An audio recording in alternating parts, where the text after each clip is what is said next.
welcome back. In last lecture we talked about the seismic waves, and most important part which we discussed was the frequency of seismic waves. Different type of the frequencies are generated during an earthquake. So basically the body waves are the higher frequency waves ranging from 0.5 to 20 hertz, whereas the surface waves are low frequency waves having the frequencies which are less than 1.0 hertz. Okay, so the higher frequency waves dies out very faster, and the low frequency waves will travel far distance. Okay, so that what we were talking about, that the shaking will result by the high frequency waves, if you are having, will cause shorter buildings to vibrate, and the low frequency waves will cause higher building to vibrate. Okay, so if it is this shaking vibration cause that usually is been important, because that will cause the damage to the main civil structures and all that.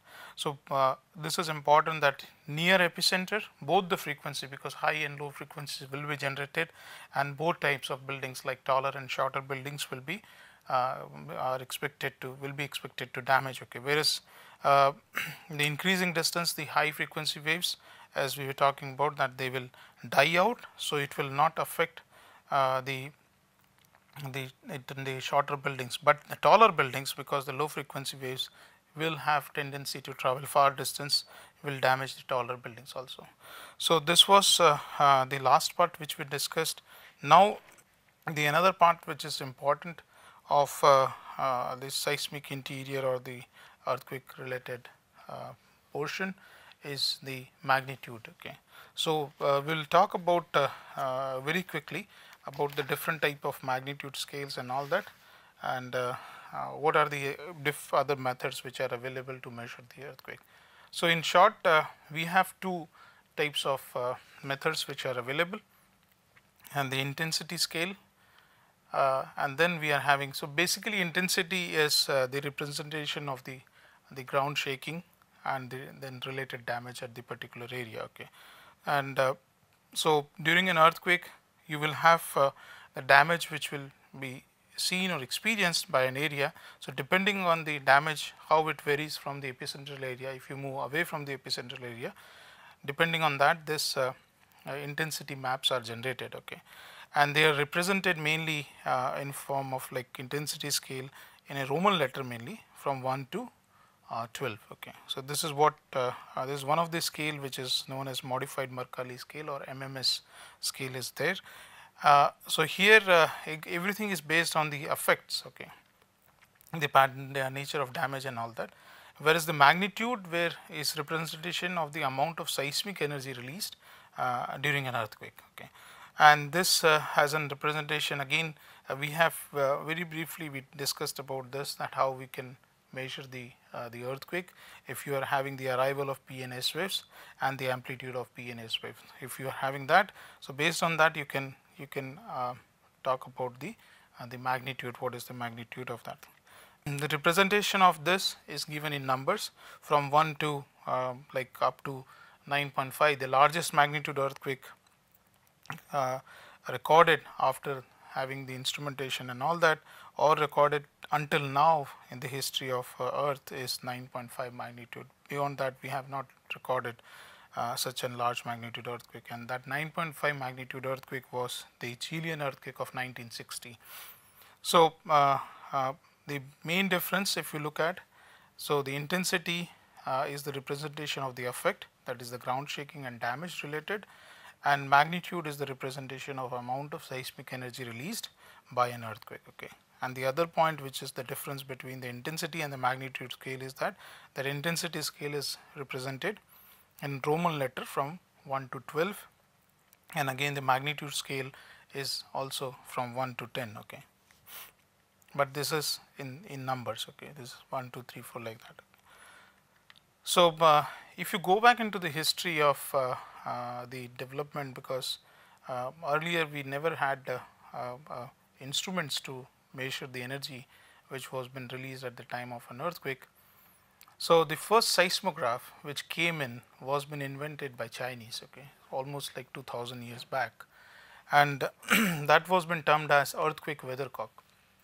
So what it comprised of was that it was a very beautiful, you can see here it is a very beautiful vase, and then you are having some 8 tods which are sitting at the base of the vase. So total like 8 dragons. Okay, these are the dragons here, and you are having at the same time you are having also the tods which are sitting down. So you are having almost like 8 dragons are mounted around the vase, and with a bronze ball in the mouth of the dragon. Okay, so each dragon will have a ball, a bronze ball in its mouth, and then whenever there is a shaking of a ground, then the vase the bronze ball, okay, will fell into the mouth of the tods which are sitting here, okay, so with an open mouth.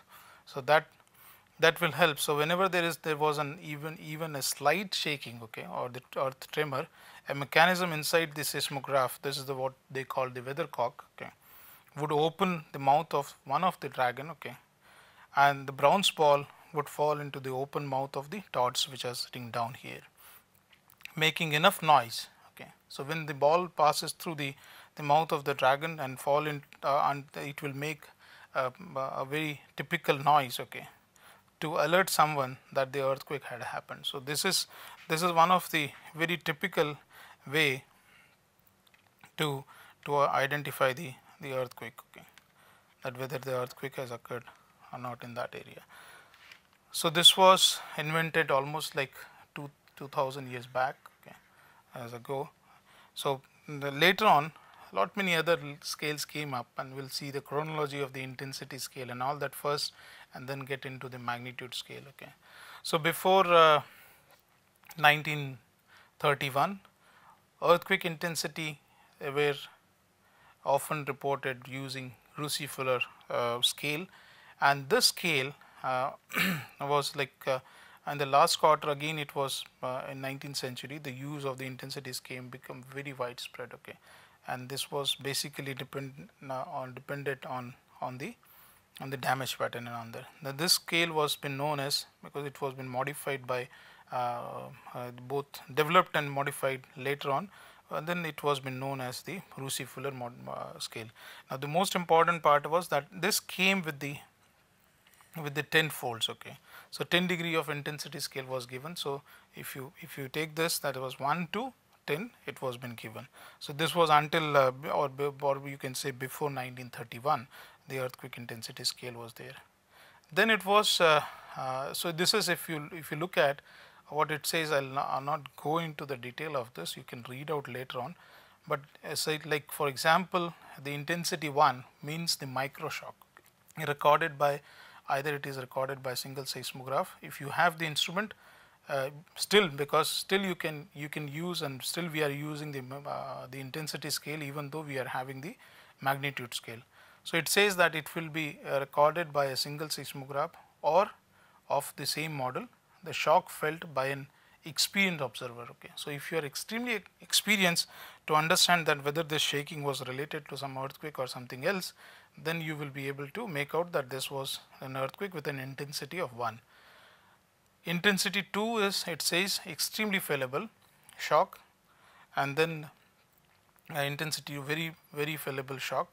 So few people will be able to judge that there was some ground shaking. Okay, then 4 is fallible shock, then you can say shock of moderate intensity up to 5, so felt by everyone. Okay, so intensity 5 scale earthquake will be felt by everyone, and you will have disturbance of the furniture, beds and all that, and ringing of some bells. Okay, ringing of bells is like either we in India we say either the bells in the temple and all that, or in the church we are having the bells. So those bells will ring because there will be a motion of the surface, fairly strong, that is 6, so on. Okay, so we are having like up to, you can say it goes up to 10. Okay, so you are having 10 intensity shock of extreme intensity, it says. Okay, great disaster, ruins. So most of the total damage will take place, and it says the fissures in ground. So land will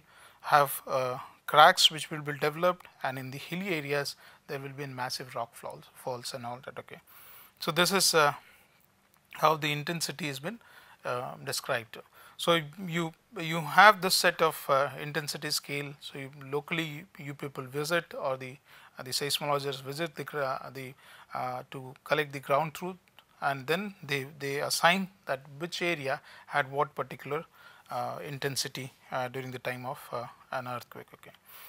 Further, next phase came in. The scale was improved by Mercalli, who published a modified version, still with the 10 folds. Okay, so still we got the intensity scale of the 10-fold. Okay, however, even this 10 degree were insufficient for expressing the whole range of effects. Okay, so the extension of this scale came up within 12 degrees. Okay, so earlier it was 10, now it was been given by Kani. This they suggested that the more refined scale. Okay, and the reason was to express the whole range of damage. So that was been given with the 12 scale. Then this scale was been named as modified Mercalli. So first was Rucy-Fuller, then came the Mercalli scale, and the Mercalli scale was been modified by him, and then this was been termed as modified Mercalli scale with 12 degrees of this 12 degree scale. Okay, it came. So intensity, as we were talking about, that it measures it is the representation of the effects or the damage in particular area.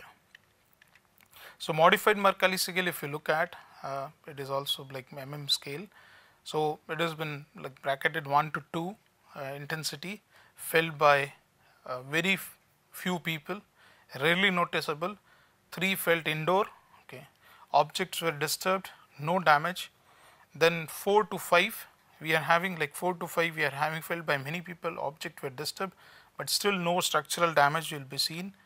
And then some structural damage, that is from for 6 to 7, you are having damage, a little bit will be seen. And here if you carefully look at, then it says that the cracks in wall, high rise structures like buildings and chimneys. Okay, so this will be seen mostly.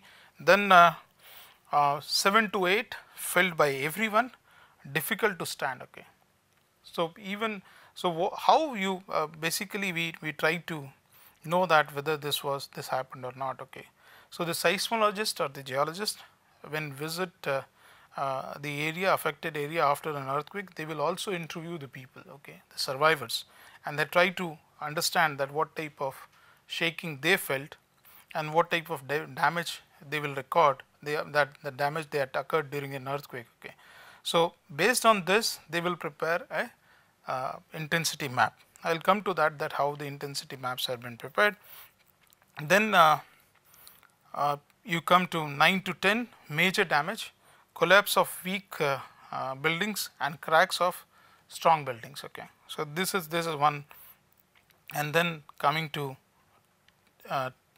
11 to 12, total damage or nearly total damage. So this will finish most of the damage or the area in terms of the damage. Okay, so this is very probably related to large magnitude earthquakes we talk about. Okay, so these are the intensity scales, and this is another like with the greater description given by USGS.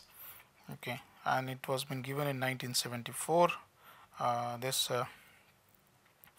scale, which is again it shows up to 12, and with the greater description you are having, so you can go through this and then try to understand that what type of descriptions are given. Of course, it is but difficult to remember everything, but you can look at the different type of descriptions which are been given related to the respective intensity.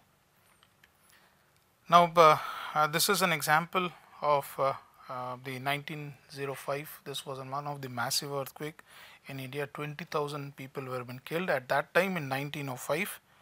Okay, and this earthquake was of magnitude 7.8 and termed as or known as Kangra earthquake. Okay, this occurred in Kangra Valley, and it killed almost like 20,000 people during that period.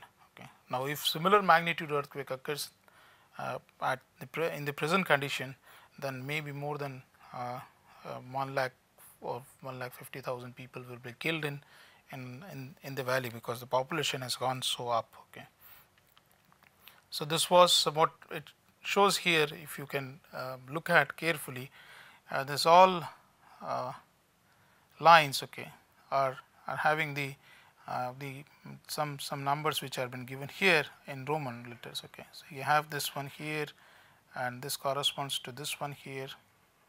You have, and then you are having higher intensity at Kangra. Okay, and then it goes to like, so this was again, it was 6. Okay, then you are having around it reduces to 4 to 5, and then further it reduces 2 to 3. Okay, so as you are moving away, this was an epicentral area.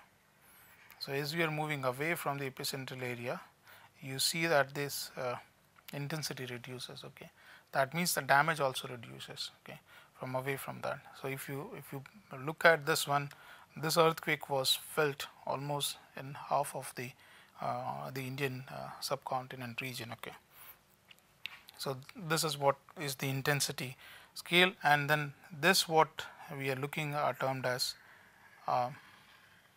isoseismals. Okay, so this indicates that all this region along this one, okay, had almost similar type of damage, okay, which they experience. So you can see that. Okay, so these are termed as this is very much similar to the contours which we see the topographical heights, but this is not the topographic heights, but these are the based on the similar pattern of damage which was experienced along this region. Okay, so this is an example or the photograph which has been shown. So this was the damage to the church by 1905 Kangra event, and this is during the earthquake, and this is after. So after it has been constructed, you can compare both the pictures which had been done. Okay, this is in Kangra area close to Dharamshala. So isoseismal map, as we discussed in this the previous slide. So you have like these are the numbers which have been given, but if when final map is been represented, it will be given with the Roman letters. Okay, so this is the epicentral area which has been marked here with the red. So it has an intensity of 8, but as you move away from this, it has an intensity which reduces to 7 and 7 to 6. Okay, so this is what happened. This is the intensity map, or we are looking at the isoseismals of Bhuj earthquake. Okay, Bhuj 2001 earthquake. This again it was 7.6 MW, 7.6. Okay, so you can look at the maximum intensity was here. Okay, and then it slowly, if you move away from this, it reduced. Okay, so this is an isoseismal map of 2001 Bhuj earthquake. This is the same again. So this was an epicentral area which shows that the intensity was almost like 10, and then it reduced to 8, and further away, far away, almost like this, the distance from here to this was almost like 300 to 400 kilometers. Okay, so the intensity here was almost like 7. Okay, which is comparatively very high. Okay, so 7 definitely it affected, and it resulted into a massive damage in this region. Okay, that is in Ahmedabad region they experienced, and in Surat also they experienced, but Ahmedabad was been affected much more as compared to the other areas in this alluvial plain of Gujarat. Okay, so 300 to 400 kilometer away also it affected, okay, the region. So the intensity of 2001 Bhuj earthquake was almost 10, okay, in the epicentral area. This is an epicenter, the isoseismal map or the contours, isoseismal contours which have been shown for 2005 Muzaffarabad earthquake or 2005 your Kashmir earthquake. Okay. So again the intensity which came up to Patiala, Ambala or Amritsar was, or close to Delhi, was around 4. Okay. So the intensity was, so it reduced like that. Okay. So magnitude scale, if you look at, then several magnitude scales are widely used, and each is based on the measuring of specific type of seismic waves. Okay. So either you are, because if you remember, we have different type of seismic wave. We have body wave, PNS wave, we have the surface wave, love and Rayleigh wave. So depending on that, what type of seismic waves are been measured, the different magnitude scales were been generated and used. Okay. Now the first scale which was been extensively used earlier was the Richter scale, Richter magnitude scale. Okay, which is also termed as local magnitude. Okay, and it is denoted as ML. Okay, and then came the surface wave magnitude, which is given as MS, then body wave magnitude MB, and then you are having the moment magnitude MW. So this moment magnitude is now the most widely used scale amongst the magnitude scale. Okay, but still to some extent people have been using the Richter magnitude also, but this is very effective only up to 100 kilometers, and beyond 100 kilometers, that is if the seismograph is located or the earthquake occurs within that region where the seismograph is located within 100 kilometers, then this is more effective, otherwise it will not be effective as compared to the other scales. Okay. Then seismologists developed different methods to record the size of an earthquake, and based on the body wave which travels deeper within the earth structure, they came up with the body wave magnitude, and based on the surface wave, which primarily travels along the uppermost part of the earth, and they developed under scales. Okay. Now this is just to show that we have already discussed this part. This is the ML local magnitude scale. Okay. How in the previous lecture also we were talking about that if you are having the amplitude here, okay, and then from this 0 line you are having the amplitude, and then you are having the arrival of the P and S wave. On the logarithmic scale you can have the what is the magnitude you can make out. Okay. So local magnitude can be recorded using the instrument which is known as or was known as Wood-Anderson torsional seismograph. Okay. So this instrument has limitations. This is what we are talking about, that it can only measure the local magnitude which are occurring up to 100 kilometers. Okay. So it has a limitation to measure the large magnitude earthquakes. The large magnitude earthquakes, when we are talking about greater than 6.5 or greater than 7.5 or so, okay, so then large magnitude earthquakes taking place at far distance. Okay, so if they are distant earthquake, then this instrument has limitation to record it. Okay, it gives very precise or accurate energy released by an earthquake up to 6.5 magnitude. Okay, however, locally it can measure the earthquake of greater than 8 magnitude, but if the distance is more than 100 kilometers or so, it will underestimate the magnitude. Okay, so the largest earthquake recorded was of 1964 Alaska. On Richter scale it was measured as 8.1, but it is greater than 9 magnitude earthquake. Okay, so this is what we have. Then the Richter magnitude scale. Seismologists use magnitude scale to express the seismic energy released by each earthquake. So if you look at the Richter magnitude, it says less than 1, less than 2 to 3.5, then it is generally what we consider this as a micro earthquake. Okay, so it will be recorded by the local seismographs, and then you are having the magnitude ranging from 3.5 to 5.4 or so, then often felt but rarely cause any damage.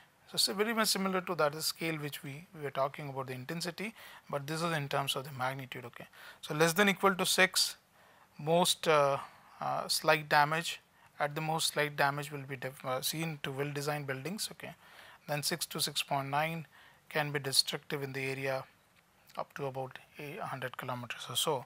Okay, and then 7 to 7.9 major earthquake can cause serious damage over the large areas. Okay, and then 8 or greater, then we term that as an great earthquakes. Okay, so in the Himalaya basically we see the earthquake, or we observe the earthquake in 20th century were all great earthquakes. Okay, so modified Mercalli intensity scale and the comparison, I'll just quickly move ahead here, and then you can look at and compare that there is an intensity scale here and the magnitude scale here which has been given, and then comparative descriptions are been given for respective bracketing intensity and the magnitude here. Okay.